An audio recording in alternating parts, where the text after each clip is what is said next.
नमस्कार बंधुरा mums magical tips and ट्रिक्से तुम्हारे सबाइके स्वागत जानाई। আমি না আজকাল এমন প্রচুর কমেন্টস পাচ্ছি যেখানে তোমরা বলছো যে তোমাদের বাচ্চারা পড়তে চায় কিন্তু একদম লিখতে চায় না। তারা সমস্ত কিছু লিখতে শিখে গেছে, মুখে মুখে বলবে কোনো কিছু জিজ্ঞাসা করলে বা বই দেখেও পড়তে চায় কিন্তু একদমই লিখতে চায় না।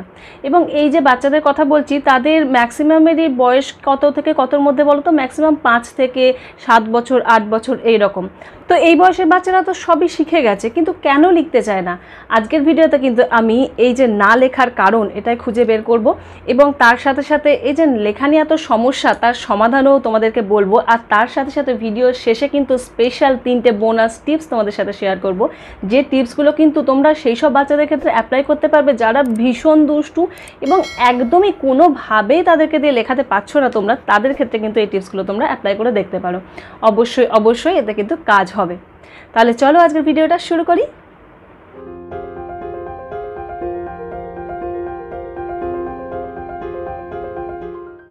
তো প্রথমেই বলে নিই যে 4 থেকে 7 বছর বা 8 বছর বয়সী বাচ্চাদের লিখতে না চাওয়ার সম্ভাব্য কারণগুলো কি কি হতে পারে। প্রথম যে কারণটা হতে পারে সেটা হচ্ছে পড়ার বা লেখার প্রচুর চাপ, যেমন আজকালকার স্কুলগুলোতে হোমওয়ার্কের প্রচুর চাপ থাকে কিন্তু, তো সেটা একটা কারণ। প্রচুর চাপ থাকলে স্বাভাবিকভাবেই বাচ্চারা লিখতে চাইবে না। দ্বিতীয় আর একটা কারণ হতে পারে যে হ্যান্ডরাইটিং নিয়ে বারবার করে যখনই বাচ্চা লিখতে যাচ্ছে তখনই তাকে বাধা দেওয়া হচ্ছে, এটা ঠিক করো, ওটা ঠিক করো, এটা কেন এরকম করেছো, ওটা কেন এরকম করেছো, এটা একটা কারণ হয়। 3 নম্বর আর একটা কারণ হয় সেটা হচ্ছে একটু ভুল ত্রুটি হলে আমরা মা বাবারা কী করি, দুম দাম পিটে দিতে থাকি। তো তার ফলে স্বাভাবিকভাবে ভয়েই তো বাচ্চা লিখতে চাইবে না, তাই না? আর একটা 4 নম্বর পয়েন্ট সেটা অনেক বাচ্চাদের ক্ষেত্রেই দেখা যায় যে সেটা হচ্ছে হাতে ব্যথা করে। বাচ্চারা লিখতে গেলে হাতে ব্যথা করে, তারা লিখতে চায় না, আঙুলে ব্যথা করে, সে কারণেও লিখতে চায় না। অনেক বড় বাচ্চাদের ক্ষেত্রেও দেখা যায় এই সমস্যাটা কিন্তু হয়। তো মেনলি এই 4টে কারণেই কিন্তু বাচ্চারা নর্মালি লিখতে চায় না। এবার চলো এই যে সমস্যাগুলো বললাম সেগুলোর সমাধান আমরা খুঁজে বের করি। প্রথম সমস্যাটা কি বলেছিলাম, যে প্রচুর চাপ, লেখার চাপ রয়েছে, হোমওয়ার্কের চাপ রয়েছে, যার জন্য বাচ্চাকে অনেক লিখতে হচ্ছে এবং তার ফলে বাচ্চা ভয়েই লিখতে চাইছে না। তো এক্ষেত্রে আমরা কি করতে পারি, এক্ষেত্রে প্রত্যেক স্লটে করে বাচ্চাদেরকে লেখাতে পারি। একটা না 2 ঘন্টা না লিখিয়ে এক বেলায় 20 মিনিট বা আধ ঘন্টা এরকম লিখিয়ে পার্টে লেখাতে হবে। একটা সময় হয়তো একটা সাবজেক্টের হোমওয়ার্ক করালে, তারপরে কিছুক্ষণ পরে রেস্ট নিয়ে বা খেলাধুলা করে খাওয়া দাওয়া করে আরেকটা সাবজেক্টের হোমওয়ার্ক করালে, এইভাবে কিন্তু পার্টে আমাদের মা বাবাদেরই সময় বের করে নিতে হবে বাচ্চাদেরকে দিয়ে লেখানোর হোমওয়ার্কটা করানোর জন্য। একসাথে যদি 2 ঘন্টা বসে লেখাতে শুরু করা হয় তাহলে স্বাভাবিকভাবেই কিন্তু সে লিখতে চাইবে না। 2 নম্বর পয়েন্টে যেটা বলেছিলাম যে হ্যান্ডরাইটিং নিয়ে প্রতি পদে যদি আমরা বাধা দিতে থাকি সেক্ষেত্রেও কিন্তু বাচ্চারা লিখতে চায় না। ভাবে দূর ছাতা, কেন লিখবো, 14 বার করে বাবা বা মা যেই বসে থাকুক বলেই যাচ্ছে এটা ঠিক করো, ওটা ঠিক করো, আর ভালো লাগছে না, এতবার মুছতে লিখতে ইচ্ছা করছে না। তো সেই কারণেও কিন্তু বাচ্চারা অনেক সময় লিখতে চায় না।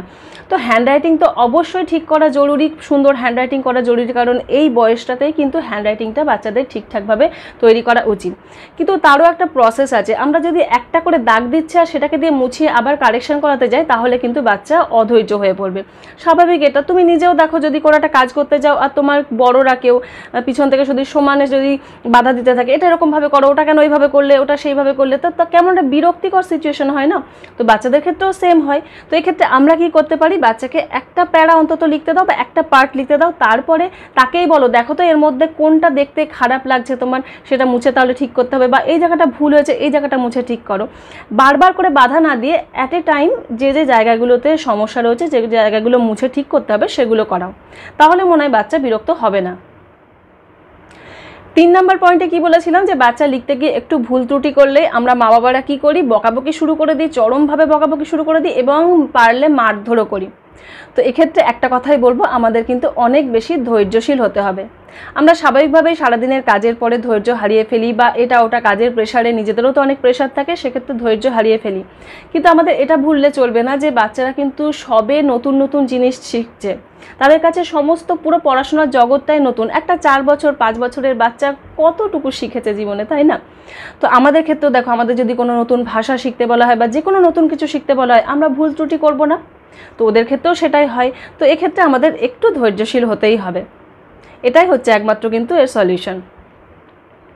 আর 4 নাম্বার যে সমস্যাটা বলেছিলাম যেটা হচ্ছে বাচ্চাদের হাতে ব্যথা করে, তো এটার সলিউশন কিন্তু একদম ছোটোবেলা থেকেই ঠিক করা দরকার ছিল, যেটা হয়তো সেই সব মা বাবারা করেনি যাদের বাচ্চাদের হাতে ব্যথার সমস্যা রয়েছে। সেটা হচ্ছে ফাইন মোটর স্কিলটা ঠিকঠাকভাবে ডেভেলপ হয়নি। হাতের যে সূক্ষ্ম সূক্ষ্ম দক্ষতা, হাতকে ব্যবহার করে যে বিভিন্ন কাজ করা, যেটাতে হাতটা মজবুত হবে, রিস্ট মজবুত হবে, ফিঙ্গার টিপ মজবুত হবে, সেই অ্যাক্টিভিটিগুলো বাচ্চাদেরকে দিয়ে হয়তো সেভাবে করানো হয়নি। তার ফলে এখন বাচ্চাদের লিখতে গিয়ে কিন্তু সমস্যা হয়। নর্মালি দেখবে বলবে এখানে ব্যথা করছে বা আঙুলে ব্যথা করছে, আর লিখতে পারছি না, পেন্সিল ধরতে পারছি না। এটা কিন্তু ওই কারণেই হয়, এখানকার মাসেলগুলো, এখানকার বোনসগুলো ঠিকঠাকভাবে মজবুত হয় না। তো একটু বড় বাচ্চাদের তো একদম ছোটোবেলাকার ওই অ্যাক্টিভিটিগুলো করিয়ে হয়তো খুব একটা লাভ হবে না। সেক্ষেত্রে হ্যান্ড জিম বলে কিছু বিষয় হয়, যেখানে হাতের বিভিন্ন এক্সারসাইজ হয়, ফিঙ্গারের বিভিন্ন এক্সারসাইজ হয়। যেমন ধরো সিম্পল আমি একটা বলছি, এই যে এটা আমরা খেলা হিসাবে ধরি না, এই সিম্পল জিনিসটাও কিন্তু বাচ্চাদেরকে দিয়ে করানো যায়। এতেও কি হয়, ফিঙ্গার টিপ মজবুত হবে। বা রিস্টের কোনো মুভমেন্ট এরকম করানো হলো, এই ধরনের সিম্পল কিছু এক্সারসাইজ যদি বাচ্চাদেরকে দিয়ে করানো হয়, তাহলেও কিন্তু ফাইন মোটর স্কিলটা ধীরে ধীরে ডেভেলপ করে।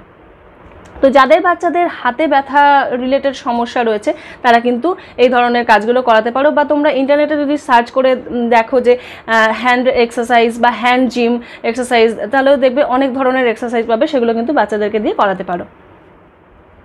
তো এতক্ষণ আমি লেখা রিলেটেড বিভিন্ন সমস্যা এবং তার সমাধান নিয়ে কথা বললাম। এখন আমি তোমাদের সাথে 3টে স্পেশাল বোনাস টিপস শেয়ার করে নিতে চাইছি, যেগুলোর মাধ্যমে তোমরা কিন্তু বাচ্চাদেরকে লেখার প্রতি আগ্রহী করে তুলতে পারবে এবং বারবার বলতে হবে না ওরে একটু লিখে নে রে শোনা, ওরে তাড়াতাড়ি একটু লেখা করে নাও, এগুলো বলতে হবে না। তারা দেখবে ঝটপট করে কিন্তু লেখা কমপ্লিট করে নেবে। 1 নাম্বার টিপসে যেটা বলবো সেটা হচ্ছে তোমরা এক্সাম গেম খেলতে পারো, যেটা আমি আমার বাচ্চাদের ক্ষেত্রে অ্যাপ্লাই করতাম এবং ভীষণ ভালো কাজ দেয়। সেটা হচ্ছে যে কোনো ওয়ার্কশিট যখন করতে দিচ্ছ বা বাড়িতে প্র্যাকটিসের জন্য কোনো ওয়ার্কশিট করতে দিচ্ছ, তাতে নাম্বারিং সিস্টেম করে দাও, যেটা এত নাম্বার, এটা এত নাম্বার, যেভাবে এক্সাম পেপার সেট করা হয় না সেইভাবে। তো নাম্বার কে কত পেলো সেটার ইন্টারেস্টের জন্যই কিন্তু তারা ঝটপট করে লিখে নেবে। এবং এক্সাম মানে কি, তার টাইম লিমিটেশন থাকবে, তো একটা পার্টিকুলার টাইমের মধ্যে দেখবে সমস্ত কাজ কমপ্লিট করে নিয়ে তোমাকে খাতা দিয়ে দেবে।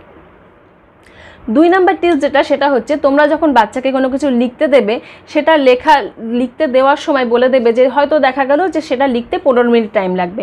তো তুমি বাচ্চাকে বলে দাও যে 15 মিনিটের লেখার টাইমটা লাগে, কিন্তু তুমি যতক্ষণ আগে জমা দিতে পারবে, দেখা গেল তুমি ওটা 12 মিনিটেই লিখে জমা দিয়ে দিলে, তাহলে 3 পয়েন্ট কিন্তু তুমি এক্সট্রা পাবে। তো এইভাবে বোনাস পয়েন্ট দিয়ে কিন্তু বাচ্চাকে আগ্রহী করে তোলা যায় লেখার ব্যাপারে।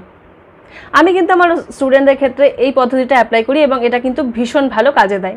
ওরা বসে থাকে না, বসে গল্প করে না বা এরকম সময় নষ্ট করে না, ঝটপট করে বোনাস পয়েন্টের লোভে কিন্তু ঝটপট করে সে লেখাটা কমপ্লিট করে নেয়। 3 নাম্বার টিপসটা সেই সব বাচ্চাদের ক্ষেত্রে তোমরা অ্যাপ্লাই করতে পারো যারা স্টিকার কালেকশন করতে ভীষণ ভালোবাসে।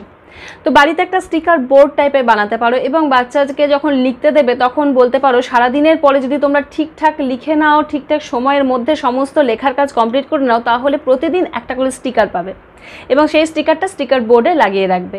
তাহলে কতদিন তুমি ঠিকঠাকভাবে লিখেছো সেটা ওই স্টিকারগুলো কাউন্ট করলেই পাওয়া যাবে।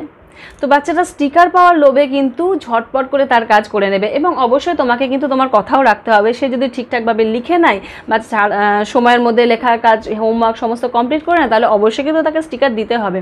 এখানে কিন্তু কোনো চিটিং চলবে না। আমি আজকে যে বোনাস টিপসগুলো বললাম সেগুলো ছাড়াও কিন্তু তোমরা নিজেরাও নিজেদের মাথার থেকে বিভিন্ন ধরনের এই ধরনের একটু ট্রিকি টিপস বের করতে পারো, যেগুলোর মাধ্যমে কিন্তু বা যেগুলোর লোভ দেখিয়ে কিন্তু তোমরা বাচ্চাদেরকে দিয়ে লেখাতে পারবে।